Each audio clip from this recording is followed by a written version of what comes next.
Shalom, sebentar lagi Anda akan mendengarkan khotbah gereja Every Nation dan Pasar. Kiranya Tuhan Yesus memberkati Anda semua. Selama bulan ini sejak awal tahun saya bicara mengenai kitab Joshua, karena kitab Joshua sangat merepresentasikan situasi kita, ya, dan menggambarkan bagaimana langkah-langkah yang kita lakukan, ya. Seperti minggu yang lalu kita belajar bagaimana Tuhan menuntun bangsa Israel masuk ke tanah perjanjian, ke tanah yang dijanjikan itu. Nah, hal yang sama juga 2021 inilah tahun yang Tuhan ciptakan. Tuhan bawa kita masuk. Nah, kita sudah masuk ke 2021. Bangsa Israel sudah masuk ke tanah perjanjian. Nah, bagaimana mereka harus hidup di tanah perjanjian? Mindset apa yang harus dibangun waktu hidup di tanah perjanjian? Nah, sama dengan kita, mindset apa yang kita harus persiapkan hidup di tahun 2021 yang penuh dengan ketidakpastian ini? Bagaimana kita harus bersikap dan mengisi tahun ini dengan perspektif yang betul, dengan sikap yang betul. Bagaimana kita harus bersikap atau berpikir, bahkan memandang tahun 2021 ini sebagai tahun pemberian Tuhan. Ya, kita nggak mungkin sampai ke sini kalau bukan Tuhan yang berikan. Ya, Anda dan saya bisa melangkah masuk ke hari ini 2021, itu Tuhan berikan. Dan ada tujuan Tuhan di situ. Nah, bagaimana bangsa Israel menghidupi kehidupan di tanah perjanjian, itu yang kita akan belajar hari ini, ya. Karena hal yang sama, kita juga perlu membangun mindset yang betul di tahun 2021 ini. Cara berpikir, cara pandang, cara bersikap.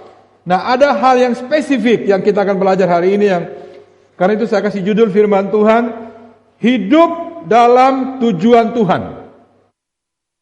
Atau kalau bangsa Israel, hidup di tanah Kanaan itu gimana sih?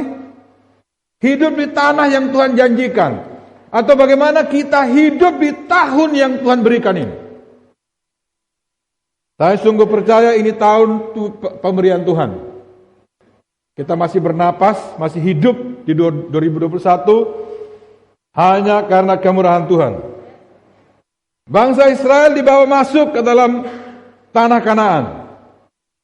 Tuhan yang bawa masuk. Tuhan juga yang bawa kita masuk ke 2021.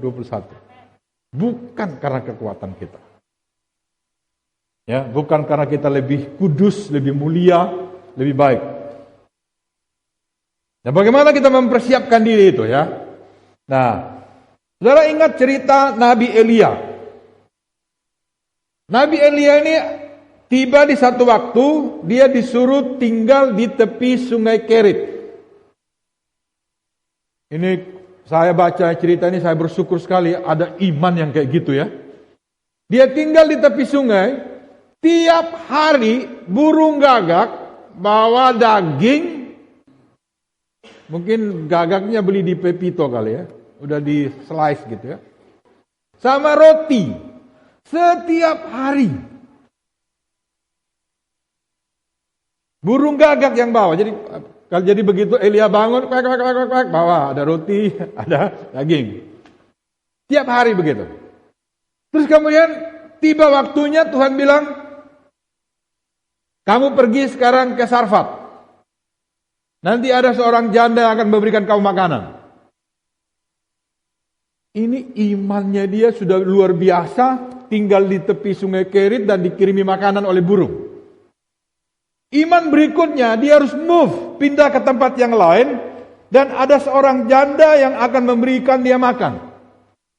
Nah, kalau Tuhan yang suruh, kecenderungan kita pasti berpikir, oh pasti bagus ini. Pasti bukan janda miskin, janda kaya. Tuhan yang suruh soal. Tapi kenyataannya dia pergi, janda yang sudah hampir mati. Lagi cari kayu untuk memasak roti atau bikin roti yang terakhir. Karena tinggal tepung dan minyak yang satu kali bikin selesai. Dan akhirnya dia buat. Tapi di tengah sementara dia buat, roti itu, Elia bilang, berikan kepadaku lebih dulu.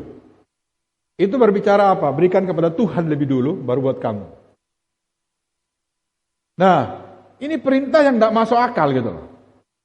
Orang anaknya, dia punya anak satu. Jadi waktu janda ini habis, sudah jadi tepung rotinya, kan dia harus buat keputusan. Kasih Elia yang sudah nggak tahu, udah gemuk barangkali karena makan roti sama daging tiap hari dari burung gagak. Terus atau kasih anaknya, kan dia bingung itu. Tapi janda ini membuat keputusan yang tepat. Dia berikan kepada Tuhan lebih dulu atau nabi ini, dan sejak hari itu minyak dan tepungnya tidak habis sampai musim berganti. Mujizat. Jadi janda ini mendengar Tuhan dan dia melakukannya.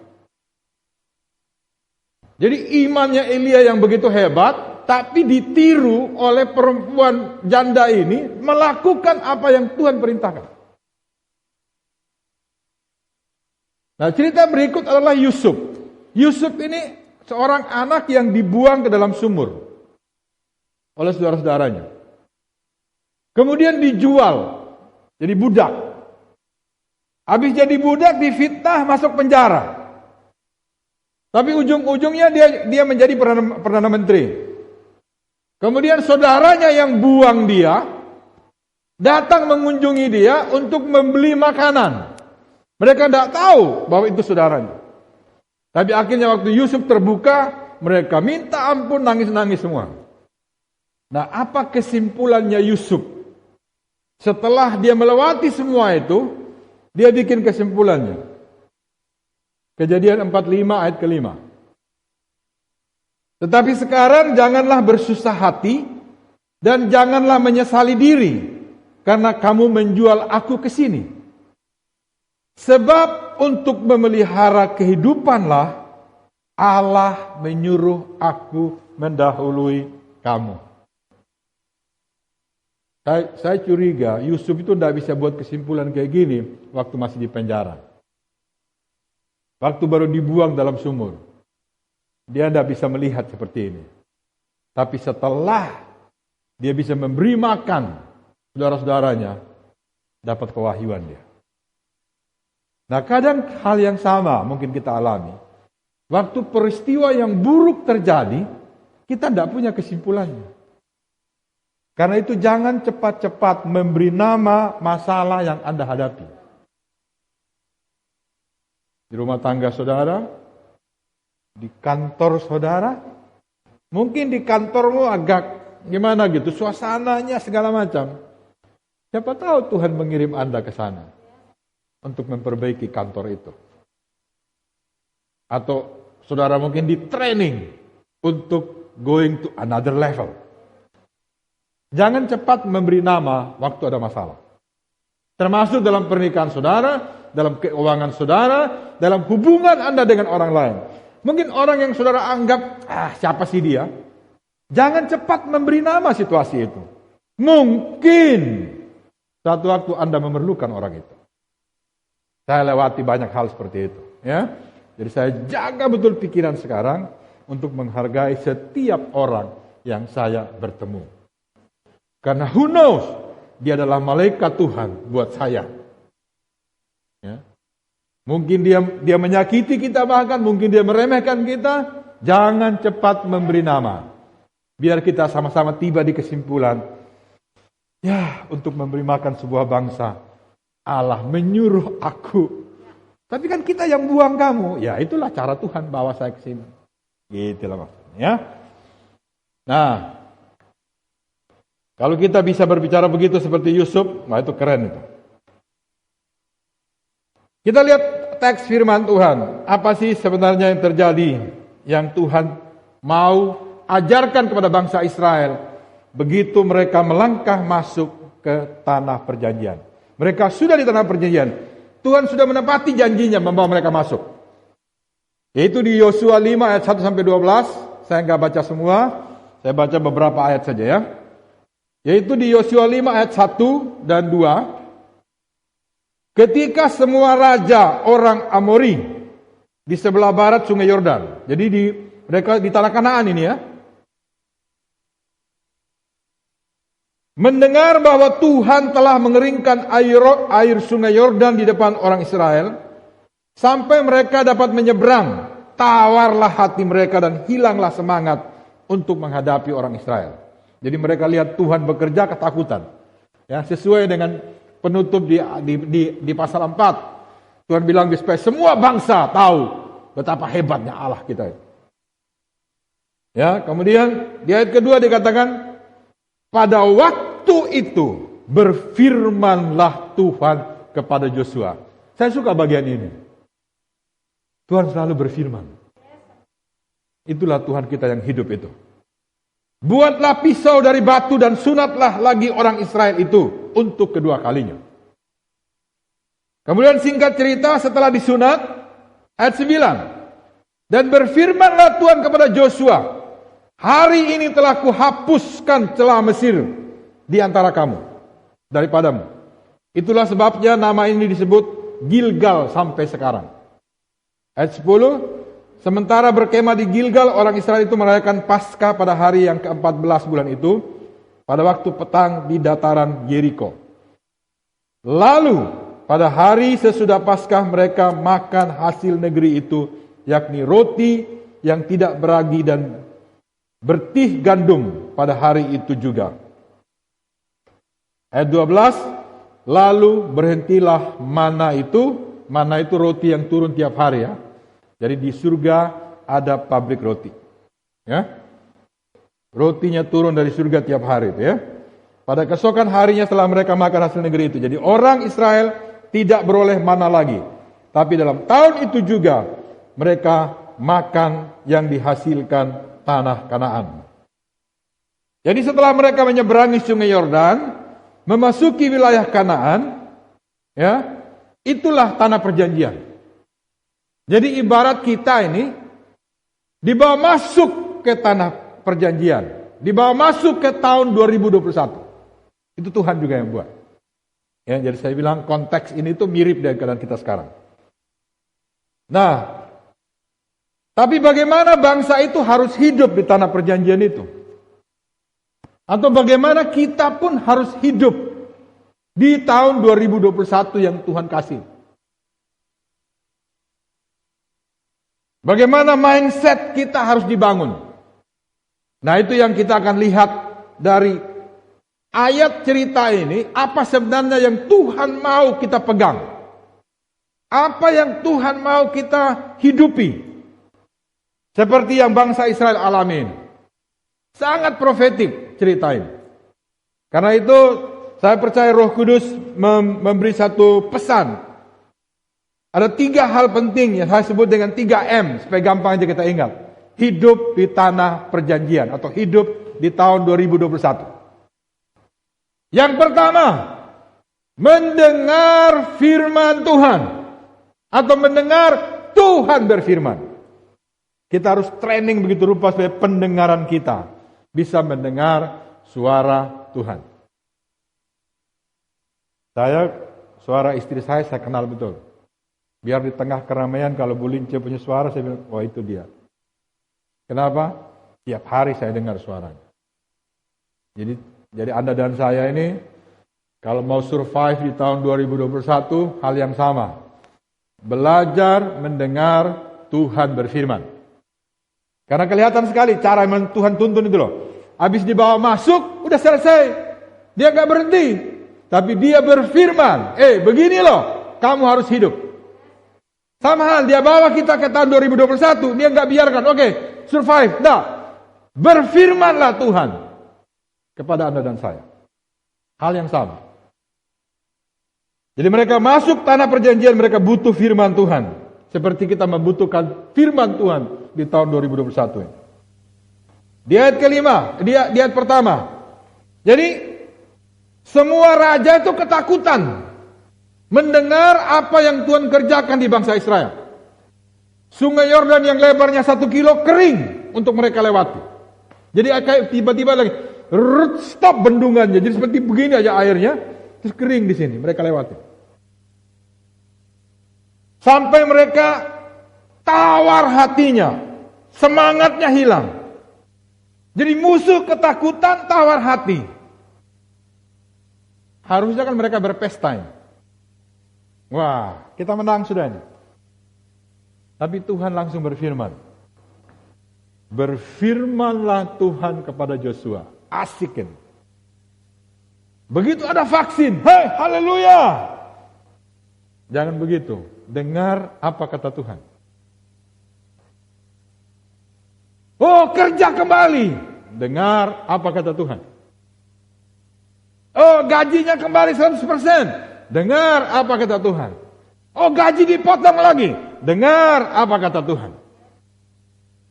Tuhan berfirman, buatlah pisau dari batu untuk menyunatkan bangsa Israel. Jadi ini peristiwa yang sangat kontradiktif.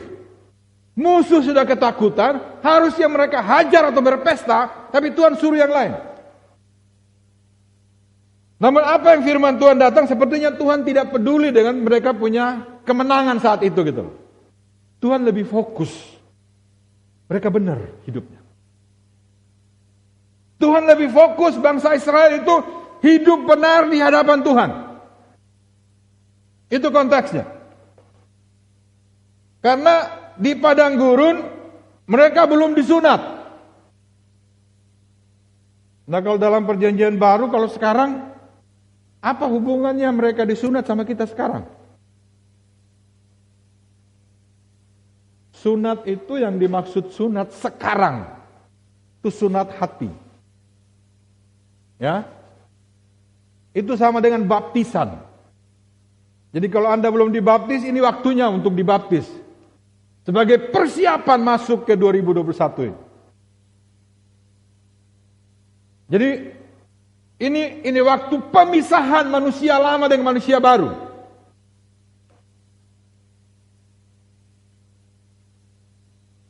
Hal yang sama, Tuhan tidak fokus mengenai vaksin ada apa enggak, ekonomi kita sekarang bagaimana. Yang Tuhan fokus, kita benar enggak di hadapan Tuhan saat ini.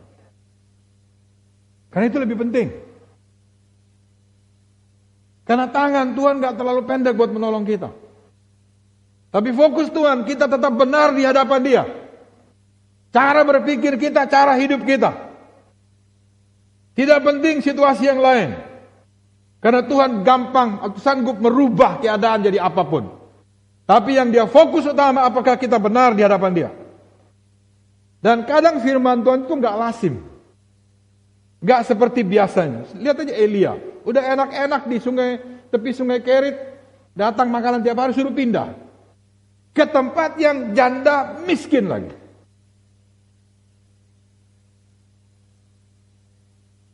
Saya kemarin, sejak Juli sampai Desember kemarin, kami para gembala-gembala sebali, hampir sebali lah, kerjasama sama pengusaha-pengusaha, kita ngumpulin duit untuk membantu hamba Tuhan atau para misionaris yang mengalami kesusahan gara-gara COVID ini.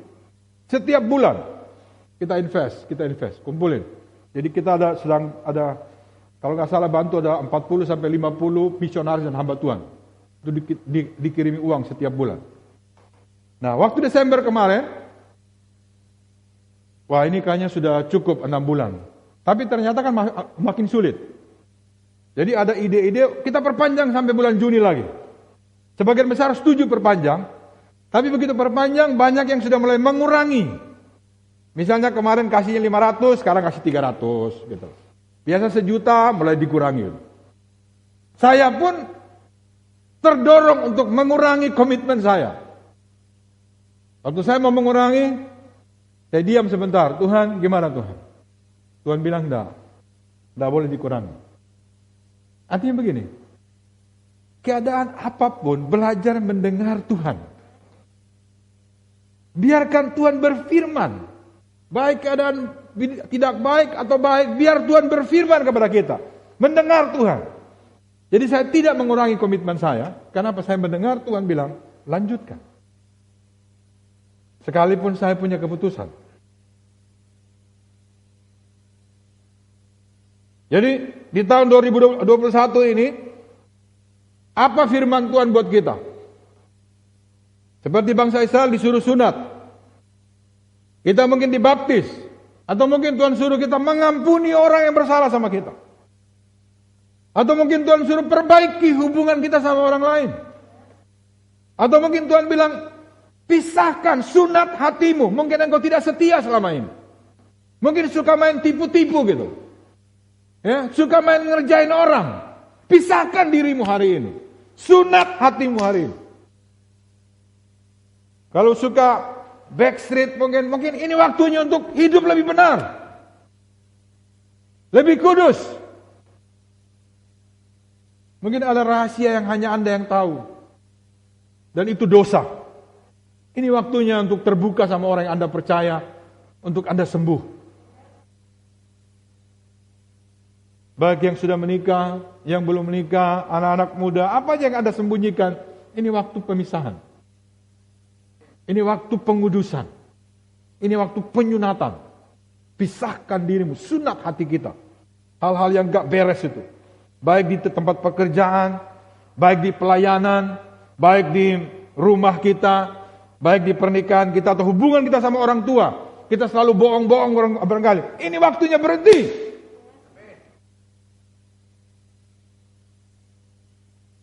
Amin. Mari kita ambil waktu 1 menit aja. Diam sejenak, kira-kira apa yang Tuhan mau berfirman buat saya di tahun 2021 ini. Bapa, Putra, dan Roh Kudus, berbicara kepada kami, berfirmanlah kepada kami.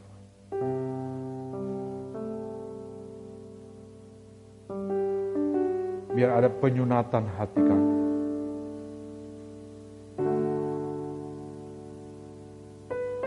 Tolong setiap kami. Berbicara kepada anak-anak-Mu Tuhan. Kami siap mendengar Engkau. Hidup di tahun yang Tuhan persembahkan bagi kami.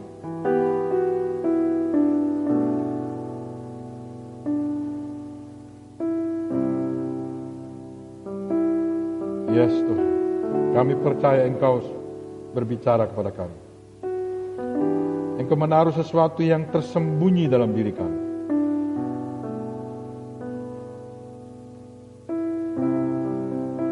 Terima kasih Tuhan. Terima kasih.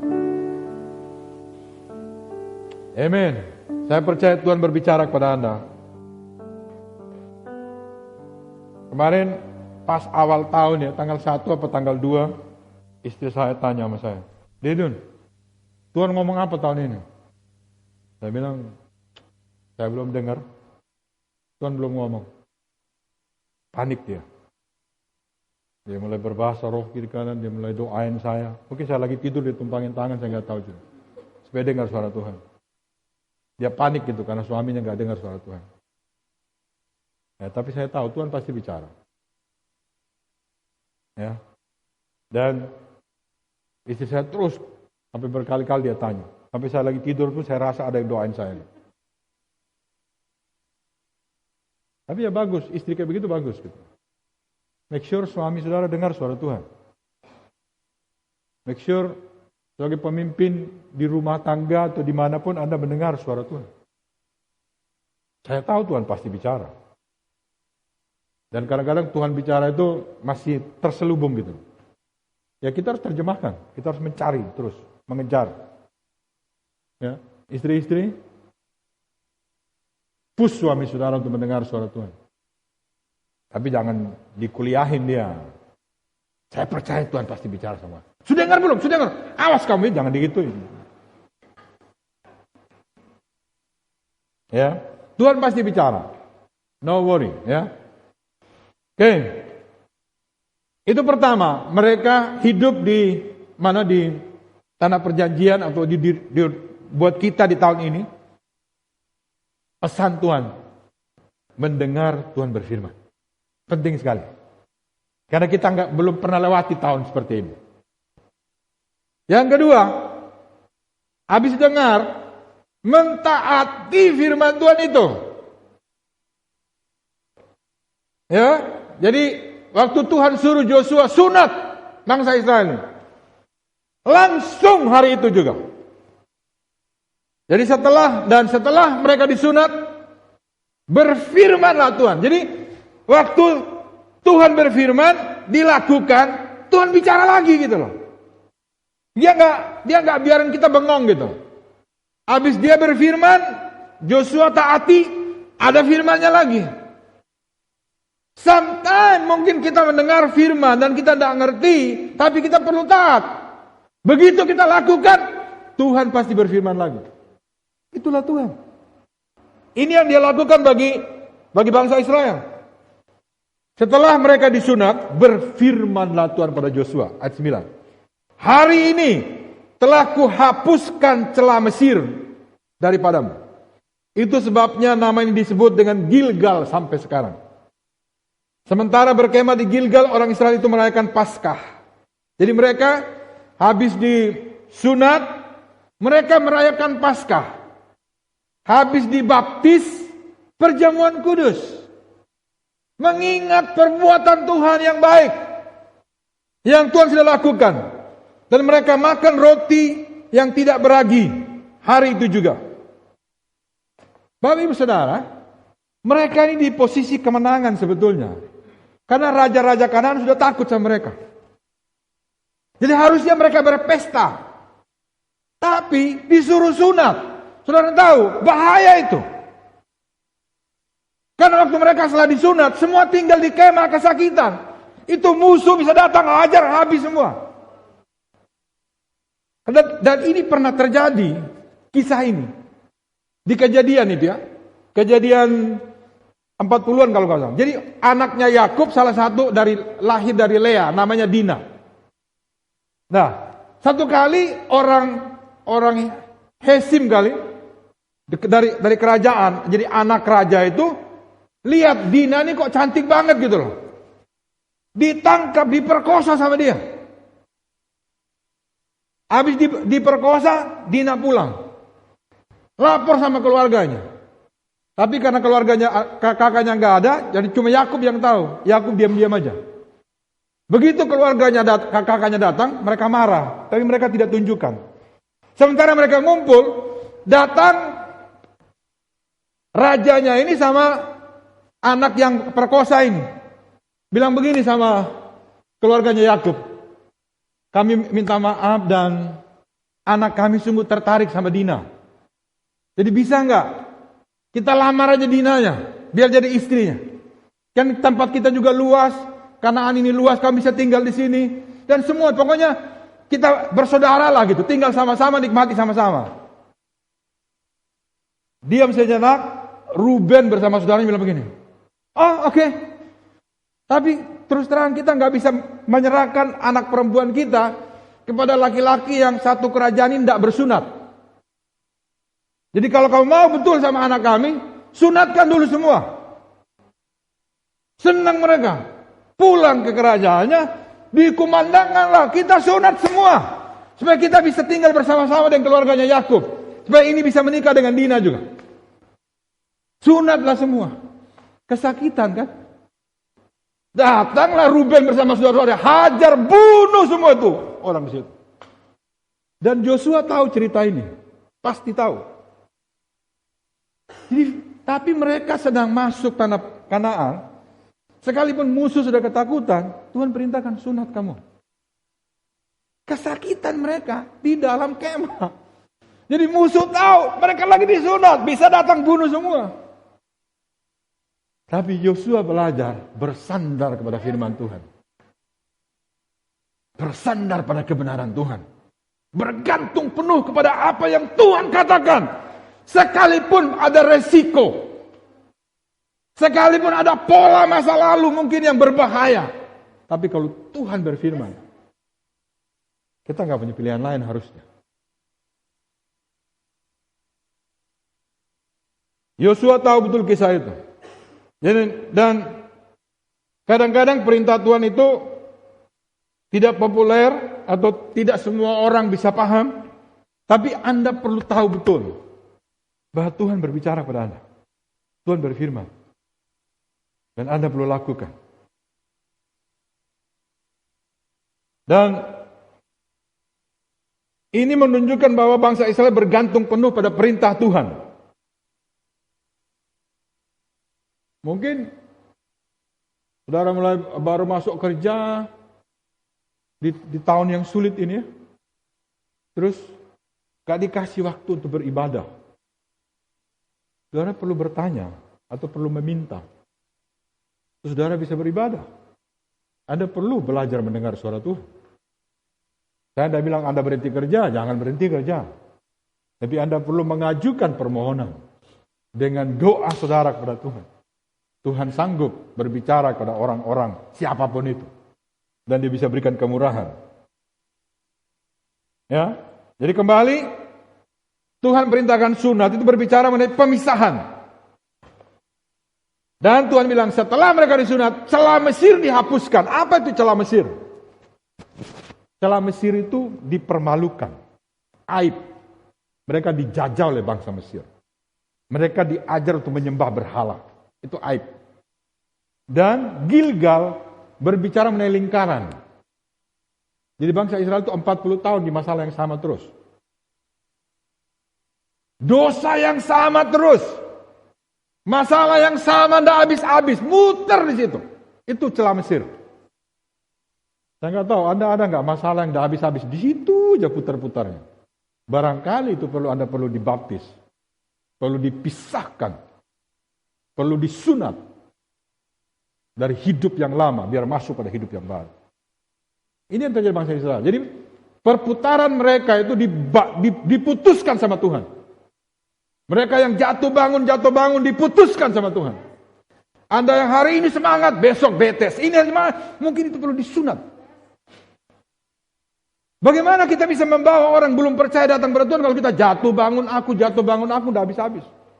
Dosa yang sama, masalah yang sama, karakter yang sama yang tidak berubah. Halo, tahun ini kan tahun sulit. Berarti dibutuhkan iman yang lebih besar untuk survive. Dibutuhkan pengudusan, kebenaran yang lebih tinggi daripada sebelumnya. Perlu keberanian yang lebih powerful. Perlu suara yang lebih clear dari Tuhan. Bagaimana bisa terjadi kalau kita naik turun jatuh bangun terus? Jadi celah Mesir itu sudah dihapus dari kita. Kalau Anda sudah percaya Tuhan Yesus sudah dibaptis, perputaran itu sudah berhenti. Manusia yang lama sudah dikubur dalam air. Anda sudah keluar. Manusia baru. Ini berbicara mengenai take your position. Duduki tahta saudara sebagai orang percaya. Posisi sebagai anak Allah. Setiap orang bisa salah. Tapi Anda tidak perlu jatuh lagi ke hal yang sama. Berulang-ulang. Sampai harus berkubang di situ. Itu berarti belum dipisahkan itu. Wah, Tuhan serius dengan ini, Bapak Ibu Saudara. Itu aib. Jadi Gilgal itu cycle ya, lingkaran. Kembali ke masalah yang sama, dosa yang sama, karakter yang sama. Apa namanya ya? Kebiasaan-kebiasaan buruk yang sama terus gitu. Dan setelah disunat clear sekali, mereka merayakan Paskah. Perjamuan kudus, mengingat kebaikan Tuhan yang Tuhan sudah lakukan. Mereka sudah nggak rayakan sekian tahun. 40 tahun mereka tidak pernah rayakan Paskah. Mereka hanya jalan, muter di masalah yang sama. Fokus pada makanan mereka aja, kebutuhan mereka. Tapi begitu mereka sudah dipisahkan dari manusia lama, celah Mesir, mereka merayakan Paskah, berpesta mereka. Dijaga oleh Tuhan. Sekali lagi saya bicara, apa yang saya sampaikan ini, saya challenge Anda untuk menduduki tahta Anda sebagai orang percaya. Sebagai pemenang, orang yang diberkati, anak Tuhan, garam dan terang, power, Roh Kudus ada di dalam Anda, dinamis itu, powerful. Roh Kudus yang ada pada engkau dimanifestasikan. This is your time untuk berdiri sebagai anak Allah. Bukan dicemari oleh dosa dan masalah yang tidak habis-habisnya. Saudara, baptis itu serius loh. Pemisahan itu serius. Ya. Pernah, ini ada di Kejadian 4 ayat 24 sampai 26 ya. Saya bacakan aja. Tetapi di tengah jalan, di suatu tempat bermalam, Tuhan bertemu dengan Musa dan berikhtiar untuk membunuh dia. Saya nggak tahu di mana ketemunya, tapi yang pasti Tuhan lagi jalan-jalan di bumi ini ketemu Musa. Terus Tuhan berikhtiar untuk membunuh dia. Saya lihat cerita berikut di situ. Lalu Sipora, istrinya ini, mengambil pisau batu dan dipotongnya kulit katan anaknya, kemudian disentuhnya kulit itu ke kaki Musa sambil berkata, sesungguhnya engkau pengantin darah bagiku. Lalu Tuhan membiarkan Musa pengantin darah, kata Sipora waktu itu karena mengingat sunat itu. Jadi Tuhan gak jadi bunuh Musa karena sunat. Karena pemisahan. Karena keputusan meninggalkan yang lama, masuk dalam cara hidup yang baru. Jadi baptis atau penyunatan atau sunat hati itu adalah perjanjian darah dengan Tuhan. Pemulihan. Bapak Ibu Saudara, ini tahun yang luar biasa. Tuhan mau juga kita orang yang disunat hatinya. Yang disembuhkan, yang dipulihkan. Karena Tuhan sedang bekerja terus. Ya. Dan inilah sebenarnya persiapan rohani bangsa Israel untuk hidup di tanah perjanjian. Nah, hal yang sama. Inilah persiapan rohani kita menghadapi tahun 2021 ini. Yang kita tidak tahu Februari akan seperti apa, Maret seperti apa, Agustus seperti apa. Kita perlu siap secara rohani. Kita pun dengan baptisan dan perjamuan kudus adalah persiapan rohani hidup kita dengan tujuan Tuhan. Jadi perjamuan itu mengingatkan kita apa yang Tuhan sudah kerjakan. Dan yang terakhir, waktu saya sudah habis, saya dengan cepat ya. Yang terakhir, jadi pertama dengar Tuhan, taati Tuhan, dan yang ketiga manifestasikan firman Tuhan. Itu namanya 3M. Lalu berhentilah mana itu pada keesokan harinya setelah mereka makan hasil negeri itu. Jadi orang Israel tidak beroleh mana lagi, tetapi dalam tahun itu mereka makan yang dihasilkan tanah Kanaan. Jadi setelah mereka masuk ke tanah Kanaan, tanah perjanjian, mujizat yang dari surga berhenti, tapi masih ada mujizat, mujizatnya pindah ke tangan mereka. Yang mereka kerjakan berhasil. Mereka tanam, tumbuh semua. Ini bicara apa, saudara? Mengenai kita ini. Kita mendengar Tuhan, kita mentaati Tuhan, manifestasikan Tuhan lewat hidupmu. Perkataanmu, pikiranmu, hal yang dilakukan, ya. Jadi mereka masuk, tanam, mujizat terjadi. Jadi istilahnya ini babak baru, musim baru. Kalau di padang gurun mereka tidak kerja, hanya ikut Tuhan, Musa suruh apa mereka ikut semua. Tapi di sini mereka mulai kerja. Babak baru, hal baru yang mereka lakukan. Dan saya mau bilang, Tuhan suruh kita tidak beribadah saja, suruh kerja. Jadi harus benar kerjanya kita. Ya. Beribadah dan bekerja. Saya dorong Anda semua, lihat, pekerjaan, pelayanan, itu ibadah.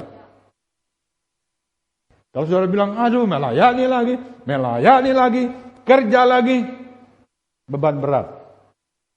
Anda bisa hidup ngawur. Kerja nggak beres, ibadah juga nggak beres. Tapi lihat dengan perspektif yang betul. Tuhan mau kita kerja yang terbaik. Melayani juga, do the best yang Anda bisa. Jangan melayani asal-asalan. Karena Anda tidak melayani saya, tidak melayani gereja, tapi Anda melayani Tuhan, Raja segala raja. Yang menentukan nasib kita. Menentukan hidup kita. Bangsa Israel, setelah mereka masuk dalam perjanjian, mereka bekerja. Mereka tanam, tumbuh, mereka makan. Hasil pekerjaan mereka. Saya percaya 2021 sulit, tapi kalau kita kerja, lakukan ini, ibadah dengan benar, melayani yang benar, akan ada hasil. Sebab Tuhan yang membuat kita berhasil.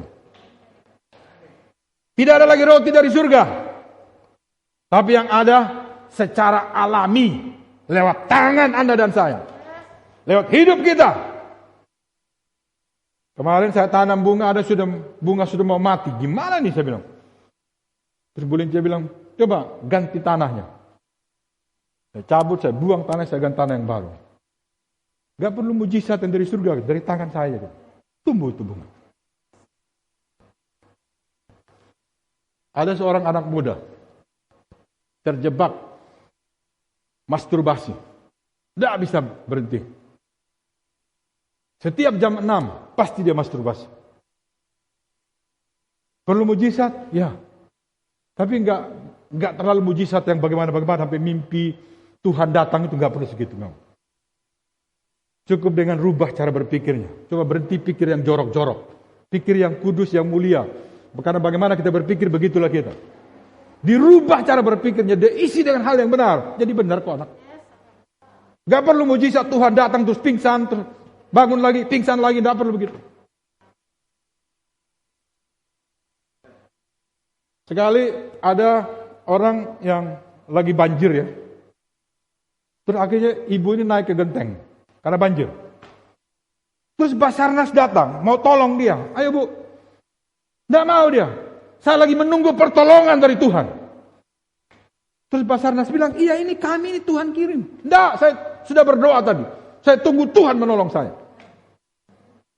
Terus-terusan Basarnas datang, polisi dan minta untuk tolong dia. Tidak mau. Akhirnya mati tenggelam. Kenapa? Tunggu pertolongan Tuhan. Padahal Tuhan sudah tolong, kirim Basarnas itu bagaimana? Kirim helikopter, kirim segala. Tunggu dari Tuhan. Loh itu Tuhan yang kirim. Ya kalau Anda diberkati uang sama orang, ya itu mujizat dari Tuhan. Tapi kalau Anda bekerja dan kerjaanmu bagus, dihargai orang, dapat uang dari situ, lah itu juga mujizat. Sama hal kan? Atau kalau Anda sakit, di hutan, gak ada apotek, gak ada apa-apa, Anda sakit. Anda perlu mujizat, Tuhan sembuhkan. Tapi kalau Anda di kota yang apotek di sebelah rumah saudara, ya sakit ya beli aja obat. Minum selesai. Gitu. Gak usah harus gimana Tuhan, datangkanlah api dari surga menyembuhkan sakit saya. Gak usah. Beli aja obat sembuh. Jadi jangan bikin sulit sesuatu yang sudah, karena mujizat itu di tangan kita. Berpindah dari surga turun masuk ke kita. Makanya doanya kita tuh di bumi seperti di surga. Amin. Bagaimana kita berpikir, begitulah kita. Saya tutup dengan ini. Kehidupan seperti apa yang perlu kita lakukan sekarang? Ya. Orang Kanaan mendengar Tuhan sanggup melakukan segala macam, mereka ketakutan. Walaupun secara jasmani mereka sudah siap-siap menanti bangsa Israel. Tapi rohani mereka ketakutan. Tapi bangsa Israel, Tuhan persiapkan rohani mereka. Allah berfirman, mereka mendengar Tuhan, dan mereka manifestasikan. Itulah cara Tuhan. Jadi kita pilih yang mana? Kalau ada peperangan di 2021 ini, kita pilih cara mana? Persiapkan rohani kita, atau seperti orang Kanaan, hanya persiapkan jasmaninya saja. Kita perlu siapkan dua-duanya. Kita perlu sehat, kita perlu bangun kekuatan rohani kita. Dengar Tuhan berfirman, lakukan yang Tuhan perintahkan, manifestasikan dari hidup kita. Sehingga orang mengenal Tuhan dari mana? Dari hidup Anda dan saya. Kalau biasanya emosinya meledak-meledak, sampai tiang rumah digoyang-goyang, sekarang diusap-usap aja tiang. Ada perubahan. Ya, saudara siap untuk masuk di tahun 2021 dengan perspektif Allah. Amin. Dengar firman Tuhan, taati firman Tuhan, manifestasikan. Tapi banyak orang Kristen dengar, taat, tapi masih bersembunyi. Dah, manifestasikan. Percaya, Anda ini orang yang diurapi Tuhan. Amin. Mari bangkit berdiri saudara, angkat tangan saudara, bilang, saya orang diurapi Tuhan. Saya orang diberkati. Saya pahlawan yang perkasa. Saya sudah dipisahkan. Saya sudah disunat hati saya. Saya punya kehidupan yang baru. Hidup bersama dengan Tuhan. Ada kemenangan yang gilang gemilang. Saya ambil posisi saya sebagai anak Tuhan. Di tahun 2021 ini. Tahun 2021 ini. Tenangkan diri saudara di hadapan Tuhan saat ini. Renungkan apa yang Tuhan kerjakan di bangsa Israel. Tercatat di Alkitab supaya kita belajar dari peristiwa demi peristiwa bagaimana Allah bekerja, bagaimana Tuhan bekerja. Saya berdoa terjadi pada jemaat ini, terjadi pada jemaat ini dalam nama Yesus, dalam nama Yesus, dalam nama Yesus, dalam nama Yesus. Aku berdoa mereka yang belum mendengar Tuhan hari ini, mereka mendengar suara-Mu. Mereka yang belum melakukan pemisahan, kebenaran ini meneguhkan mereka, menguatkan mereka untuk memisahkan diri dari hal-hal yang salah, hal-hal yang tidak benar. Celah Mesir dibatalkan dalam nama Yesus. Kami tidak berputar di masalah yang sama, dosa yang sama, kesalahan yang salah. Naik turun, berhenti dalam nama Yesus. Kami keluar sebagai pemenang. Dan kami duduki posisi kami sebagai anak Tuhan. Anak Tuhan. Anak Tuhan. Anak Tuhan yang diberkati. Anak Tuhan. Anak Tuhan. Pencipta langit dan bumi. Anak Tuhan yang perkasa. Anak Tuhan. Kemenangan dari kemenangan. Menang atas dosa. Kita bukan lagi hamba dosa. Anda yang terikat dengan pornografi, terikat dengan minum-minuman keras, terikat dengan dosa-dosa seks, berhenti. Karena Anda adalah anak Tuhan, anak yang diberkati. Bangsa yang dibawa keluar, masuk ke tanah perjanjian. Kita sudah dibawa keluar dari tahun 2020, masuk 2021 dengan kemenangan yang gilang gemilang. Berkati setiap kami Tuhan. Kebenaran yang diterima hari ini hidup dan tumbuh dalam diri kami. Saya berdoa hidup kami diberkati. Jemaat ini adalah jemaat yang diberkati. Jemaat ini adalah jemaat yang mendengar suara Tuhan. Jemaat ini adalah jemaat yang mentaati Tuhan. Maka dari hidup setiap jemaat ada manifestasi kebenaran Tuhan. Hidup kami dilihat. Kami tampil bersinar sebagai gereja Tuhan, sebagai orang laki-laki dan perempuan yang diberkati. Aku melepaskan berkat dalam nama Yesus. Dan kami juga bersama-sama mengangkat tangan kami. Kami katakan Indonesia diberkati. Pulau-pulau diberkati. Pulau Bali diberkati dalam nama Yesus.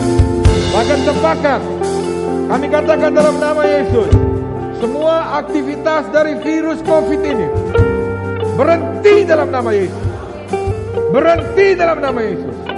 Setiap orang yang terserang COVID ini, kami katakan setiap virus yang menyerang tubuh-tubuh manusia mati dan lenyap dari tubuh mereka di dalam nama Yesus. Kami lepaskan berkat dalam nama Yesus bagi setiap mereka yang terserang COVID, sembuh. Sembuh dalam nama Yesus. Baik itu ada di Kupang, baik itu ada di kota-kota yang lain, kami katakan sembuh dalam nama Yesus. Dokter-dokter diberkati dalam nama Yesus. Perawat-perawat diberkati. Pemerintah Indonesia, pemerintah diberkati. Sebagai gereja Tuhan, kami katakan setiap ramalan-ramalan dari setan berhenti. Kami batalkan. Indonesia diberkati. Presiden Jokowi akan menyelesaikan semua tanggung jawabnya dengan baik. Tidak ada kekacauan di negeri ini. Kami batalkan setiap puasa ramalan, berhenti dalam nama Yesus. Dan kami berkati Indonesia. Indonesia diberkati. Kami juga sehati memberkati saudara kami yang terkena gempa di Sulawesi Barat, Tuhan. Tolong mereka, Tuhan. Setiap mata dicelikan untuk melihat, untuk mengirim bantuan ke sana, Tuhan. Kuatkan mereka yang mengalami musibah, Tuhan. Yang mengalami banjir di Kalimantan, Tuhan. Tolong mereka, Tuhan. Kuatkan dan teguhkan mereka. Sebagai gereja di Bali ini, kami angkat tangan. Tuhan tolong Indonesia. Kami berkati Sulawesi Barat. Berkati Kalimantan Selatan, Tuhan. Dalam nama Yesus. Yang mengalami banjir, longsor, tolong Tuhan. Berkati mereka. Berikan mereka kekuatan ekstra. Terima kasih Tuhan. Indonesia diberkati. Indonesia diberkati. Indonesia diberkati dalam nama Yesus. Pulau Bali diberkati. Ekonomi dipulihkan.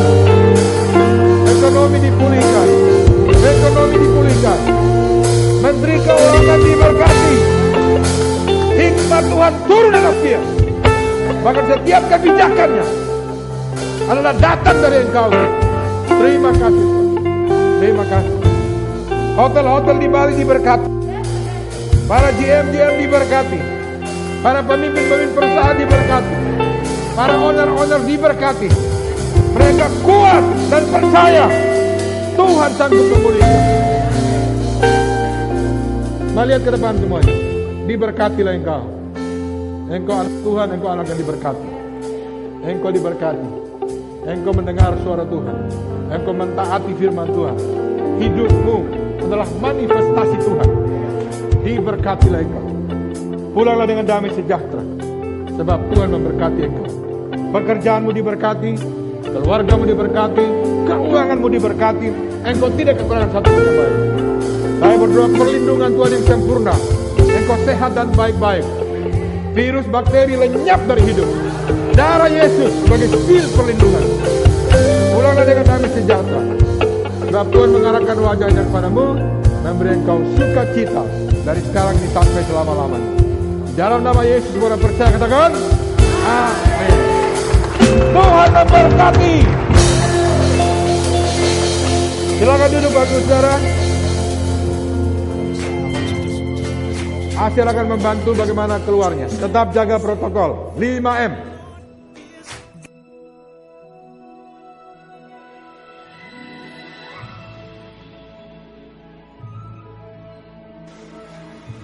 Terima kasih Anda telah mendengarkan firman Tuhan yang kami percaya pasti memberkati Anda. Jika butuh info lebih lanjut, silakan hubungi nomor hotline Gereja Every Nation Bali di 081 3532 73003. Tuhan memberkati.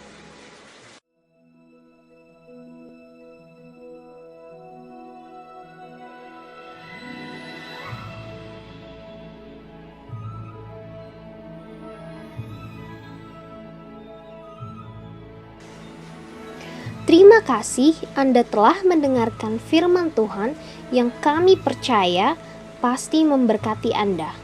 Jika butuh info lebih lanjut, silakan hubungi nomor hotline Gereja Every Nation Bali di 081 3532 73003. Tuhan memberkati.